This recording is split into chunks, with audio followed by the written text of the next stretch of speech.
5 seconds.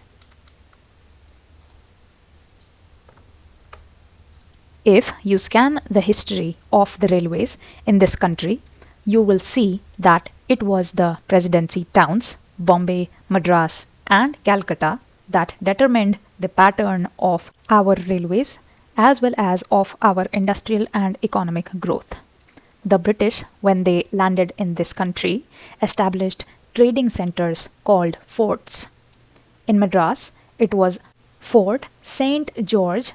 In Calcutta, it was Fort St. Williams, and in Bombay, it was merely a fort, and there was one in Surat also. It is these trading establishments which determined the pattern of government, the pattern of administration, and every other pattern under the British regime. They constructed the railways, they established the industries, they located their armies with reference to these 3 presidency towns. This idea of the presidency towns determining the pattern of our social structure, industrial advancement, and the system for our railways still persists. That is the mental lag that is hampering the vision of the Planning Commission, the Railway Board, and the Railway Ministry. Sir, once I happened to travel from London to Rome by train. Another time I had to travel from Moscow to Leningrad by train. Nowhere did I find on the continent of Europe lines of varying breadth. It is all a uniform gauge. So is it in Russia.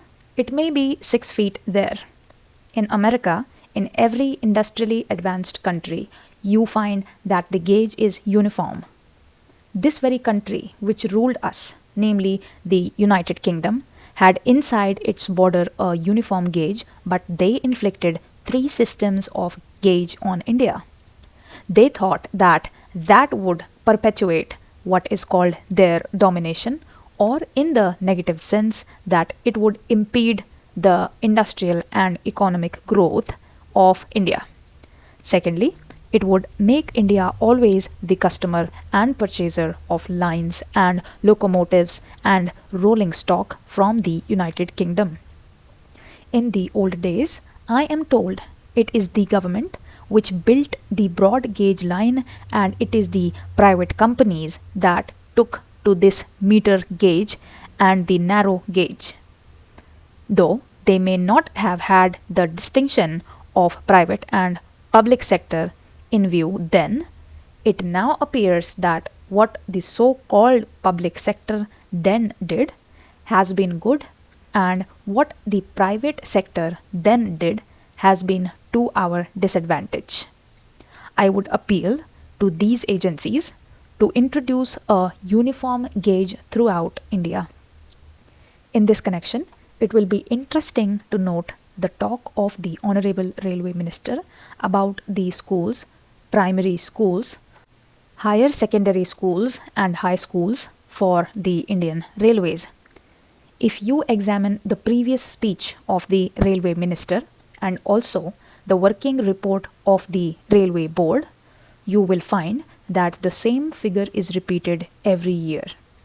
I have examined the figures and I find that this year only 16 schools have been added, out of which 13 are primary schools, 1 is a higher secondary school, and 2 are middle or high schools.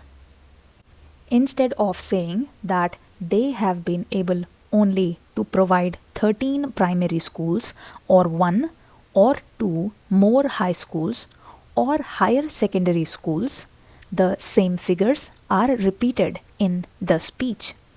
Although the Railway Board has all along been saying that education is the responsibility of the state, and therefore the Railway Board does not own this responsibility.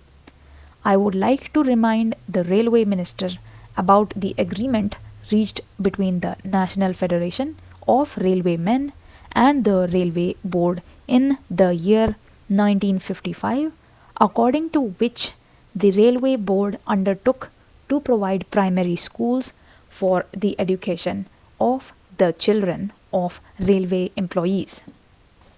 Sir, as I told you earlier, I had to say many things on the floor of this house, but I will conclude with only one or two more observations. I will first deal with the labor relations on the Indian Railways. I slightly differ from my honorable friend when he quoted me as saying that the permanent negotiating machinery has completely failed. It is a fact that this machinery is not functioning satisfactorily. At certain places, it has failed. There is no doubt about it. But I would say, in this house, most frankly, that at board's level, this machinery has been working successfully. But this is not the position so far as the zonal railways are concerned. I do not say that in all the zonal railways it is so, but in certain zonal railways and in most of the divisions of these railways, it has failed. I was expecting that the railway minister would examine the working of this machinery in all the railways. What is the greatest defect in this machinery? This machinery suffers to the extent that the board level, if there is difference of opinion between the railway board and the railway labor, no arbitration machinery is provided to settle the disputes.